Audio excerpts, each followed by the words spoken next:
first mention of the Nephilim in the Bible. It's in Genesis 6, and it says the Nephilim were in the earth in those days when they procreated with the daughters of men. Now, I imagine when the Bible was written, people were supposed to know who the Nephilim were. Which brings up an interesting point, because how were people supposed to know this? Obviously there were other books around at the time that spoke of the Nephilim, and they were since lost. It's not really specific in the Bible exactly who the hell the Nephilim were, but they were basically beings who were not human, who came from another planet or another dimension, and that's really the idea behind them. The Nephilim were also mentioned in other books not included in the Bible, like the Book of Enoch. The Book of Enoch is a discarded book of the Bible. He was a guy who lived before Noah, and he wrote a book or a series of books about his adventures before the flood. And it has a very interesting history. Enoch wrote about a race of beings called the Watchers, who existed in the land of Sumer. And Sumer is now modern-day Iraq. Around 9000 BC, these Watchers existed and interacted with men. And they were considered to be a race of blonde-haired giants, which is kind of cool, I guess. These were very interesting times because these Watchers, or angels as they may have also been called, were considered rebellious, and they were looking at the women on earth and thinking they were attractive, and they had sex with these women, and they produced a race of beings known as the Nephilim. It was kind of like a big genetic experiment going on, or so it's indicated in the Book of Enoch, because these Nephilim were often giants or creatures that were just bizarre and strange looking. And there was a real push in those times for people to prove their bloodline, to prove that they weren't part of the Watchers, or their lineage did not go back to the Watchers. And they thought actually Noah may have been a Nephilim at one point because he was born with blonde hair or he was very white. But he had to prove that his bloodline was not of the caste of the Watchers. And that's why God spared him and his family. So we have to ask ourselves, why is the Book of Enoch not considered a part of the Bible?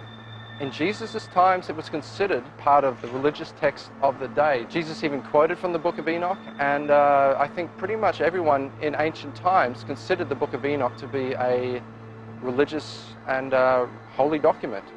So many copies of the Book of Enoch were sent to Ethiopia, and they were rediscovered, I think, in the 1770s. Modern man took it and translated it, and there's been many versions of it that exist. And they compared the modern translation they have to fragments they found in 300 BC and found it to be pretty much identical. So whichever way you look at it, if you believe it's the Word of God or not, that's beside the point. It's an interesting historical document, and it tells some pretty spooky stuff. A lot of stuff, I think, has been cut out of the Bible, which maybe should have been kept in. I think Moses probably considered it, the Book of Enoch, you know, the Word of God, because as I said, he even mentioned the Nephilim himself in Genesis. So it was considered common knowledge that the Nephilim existed, at least when the Bible was written, or the book of Genesis was written. So he's obviously referring to something very specific. And the interesting thing was, the Nephilim, as it says in Genesis, were not wiped out. They existed after the Great Flood as well. So, I mean, there was a lot of strange things going on that are kind of mysterious to us. And that's why I think the whole thing's very interesting, and it's worth investigating and studying.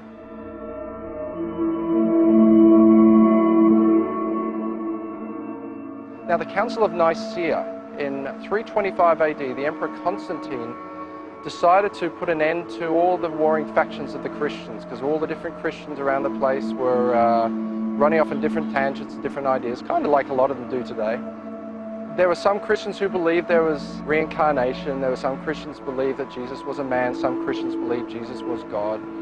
And he decided to unite all of the faiths and all of the books of the Bible into one New Testament. At that time, the Council of Nicaea took a lot of the books and rejected a lot of the books, things like the Gospel of Judas, the Gospel of Thomas, and other, I guess, historical works, and they were kind of discarded and thrown away. And many of these books were lost for a long time until the Dead Sea Scrolls were discovered.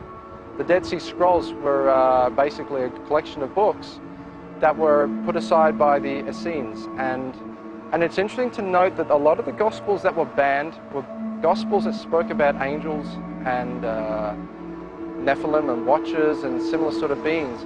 So there's almost been a bit of a cover-up in history over the nature of who these beings were. Like the Gospel of Judas is a very interesting book. It speaks that Judas was on the inside track of knowledge, and he and Jesus had a special understanding, and they spoke heavily about angels or watchers or the hierarchy of angels in heaven and kind of how they interacted with man on earth. So there's more to this Nephilim story than, I guess, the first few words in Genesis. There really is an interesting history about it, and when you look into the historical fragments we have, I think there's some wisdom to be gained. Unfortunately, a terrible thing happened when the Library of Alexandria burnt down in 300 AD, or approximately around that time. Hundreds of thousands of scrolls which contained the knowledge of the ancients were contained in this Library of Alexandria, and it was a terrible, terrible thing because all this incredible knowledge was lost.